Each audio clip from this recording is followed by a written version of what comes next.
Magandang araw sa inyong lahat. Itago nyo na lang ako sa pangalang Martin. Ngayon may edad na po ako. May mga anak at may mga apo na rin. Naninirahan ako dito sa Nueva Ecija, sa may bandang Gapan.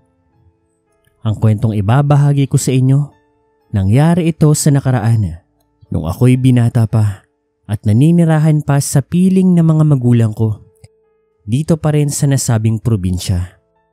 Noon po nakitira po kami sa liblib na baryo. Malayo po sa lungsod ng Gapan, pero Nueva Ecija pa rin po. Ang kinabubuhay po ng pamilya namin ay ang pagsasaka ng mga magulang ko. Nanay at tatay ko ay nagtutulong sa pagsasaka. At sa katunayan, yun na rin po ang nakamulatan kong hanap buhay. Sa tulong po ng pagsasaka, nabubuhay po kami noon ng mga kapatid ko. By the way, 4 po ang kapatid ko. Ako ang panganay noon. 5 kaming lahat. Maswerte, may naipamanang 1 ektaryang lupain ng lolo ko sa tatay ko noon. Kumpleto papeles yun. Kaya't masasabi ko kahit papaano, maalwal ang buhay namin noon. Oot probinsya, malayo sa modernisasyon, pero hindi kami hirap. Nabibili namin ang mga gusto namin. Yung pagkain namin ay sobra-sobra. Nag-aaral kaming lahat. Ako nga noon, mag-aaral din ng kolehiyo. Kagagraduate ko lang kasi ng 4th year high school noon. Tapos yung mga kapatid ko, may 2 high school, may 1 elementarya, tapos may 1 bubwit pa. Ewan ko ba, mahilig siguro ang mga magulang ko. Anyway, bukod sa pag-aaral, pagsasaka rin ang pinagkakaabalahan ko. Bukod kasi sa gusto kong tulungan ang nanay at tatay ko, ewan ko, hilig ko ang pagtatanim. Ang bala ko ang kuning kurso noon agricultural. Siyempre naisip-isip ko, malaki ang tsansang ipamana sa akin ni tatay ang mga lupain niya. O kung hindi man paparti-partihin sa amin yun ng mga kapatid ko. At kako, ang gusto ko maging hanap buhay ay maging magsasaka balang araw. Akala kasi ng iba, ang pagiging magsasaka ay mababang trabaho. Hindi nila alam, kapag may lupain ka, malaki ang pera sa pagsasaka. Lalo na kapag nasa puso mo, kapag madiskarte ka, kapag magaling ka. Hindi lang palay, marami pang ibang produkto ang pwede mong itanim at nandoon ang pera. At dahil nga magiging abala ko sa pagiging kolehiyo, sinusulit ko ang bakasyon ko. Sa bayan kasi ako pansamantalang maninirahan noon. At kung makakauwi man siguro lingguhan o kaya naman buwanan. Depende siguro kung kailan ako available. Pero base kasi sa mga kaibigan ko nagkokolehiyo, minsan na lang talaga silang umuwi. Anak, hinay-hinay lang naman sa pag-aararo. Gigil na gigil ka. Aba, nakailang pita ka na sa isang araw ah. Ganun talaga tay. Pabayaan nyo na. Siguro matagal-tagal din akong hindi makakapagganito. Magiging busy na ako sa pag-aaral Pwede mo namang gawin to kapag magbabakasyon ka. Relax ka lang. Kayang-kaya ko pa naman Alam ko naman kaya nyo tay. Pero gusto ko Pabayaan nyo ako. Ikaw ang bahala. Trip mo yan Siya nga pala anak. Nabalataan mo ba yung nangyari doon sa kabilang baryo?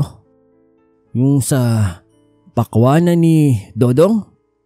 Yung kay Lamang Dodong po. Opo. Totoo ba yun? Abay anak, oo. Kitang-kita ko. May mga bakas pa ng dugo. Hinahanap pa nga nila kung saan nagmula yung dugo Sabi nila baka aso lang daw, baka kambing o baka. Pero anak, wala naman silang nakitang patay na hayop sa buong paligid. Kaya talagang napapaisip sila kung saang dugo nagmula yun. Baka naman tayo bayawak lang. Baka ahas. Baka hayop lang na nasugatan. Tapos hindi naman namatay. Pero anak, yung dugo kasi ang dami. Hindi siya basta-bastang sugat lang na pinagmulan. Kung ganun ano namang hinala nyo tay? Nila. Ewan ko anak Ang hirap din paniwalaan pero sabi nila baka raw galing sa aswang. Ha? Aswang, tay? Ewan ko. Nakakatawa nga rin eh. Alam mo, sa tanang buhay ko, 50 anyos na ako.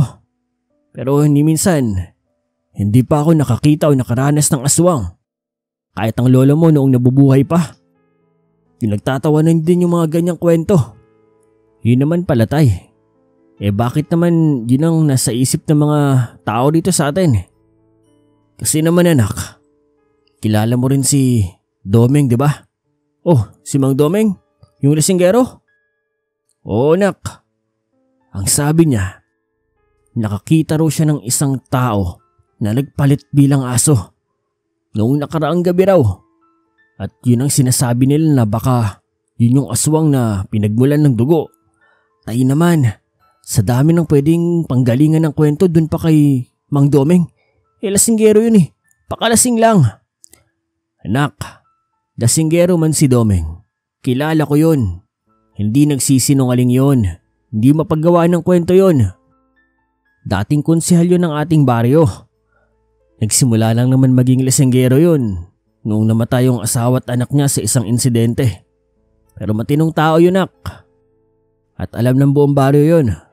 Palibasa kasi, hindi niyo na naabutan yung matino pa siya dahil mga bata pa kayo noon. Natahimik na lamang ako sa sinabi ni tatay. Gusto ko mang matawa sa sinasabi niyang aswang, pero binaliwala ko na lang. Basta ako, busy ako noon sa pag-aararo. Lumipas po ang mga araw. Pasado 7:00 ng gabi, natapos ako sa pag-aararo ng huling pitak ng aming bukid. Tinapos ko na yun para wala nang araruhin si tatay.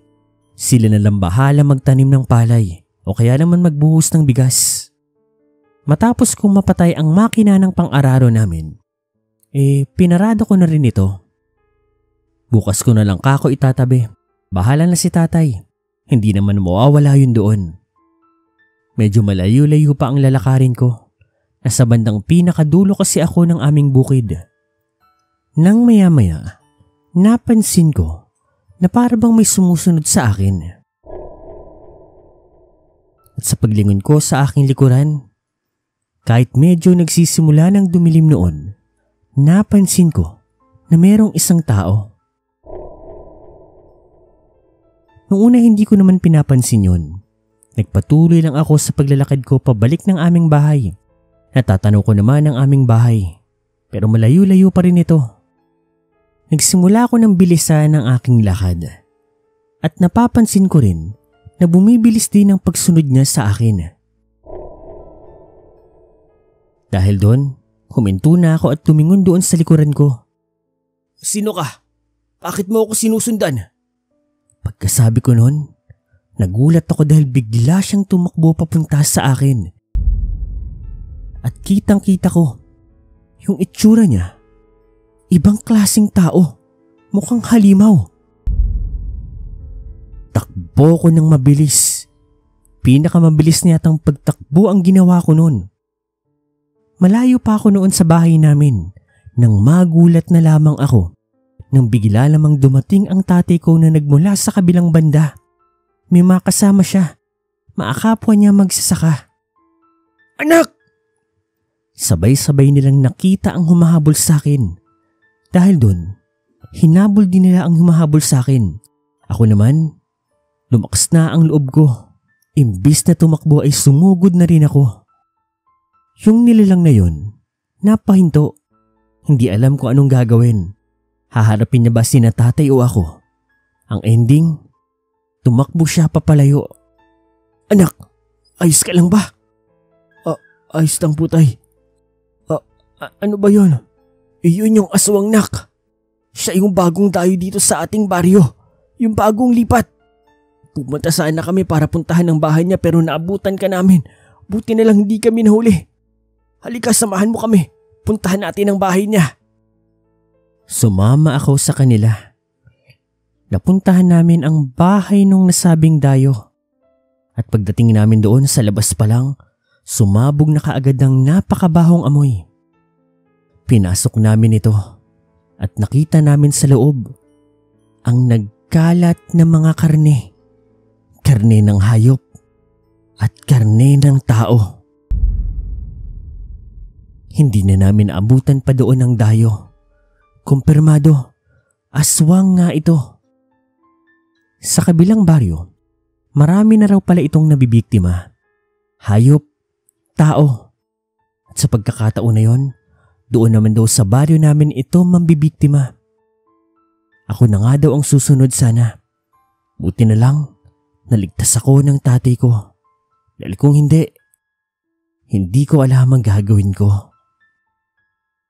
Sa awa naman po ng Diyos, yun ang una't huling experience ko sa aswang namin ng tatay ko. Kaya naman hindi ko talaga malilimutan yun. Anyway, dito ko natatapusin ang kwento na ito. Sana nagustuhan ninyo.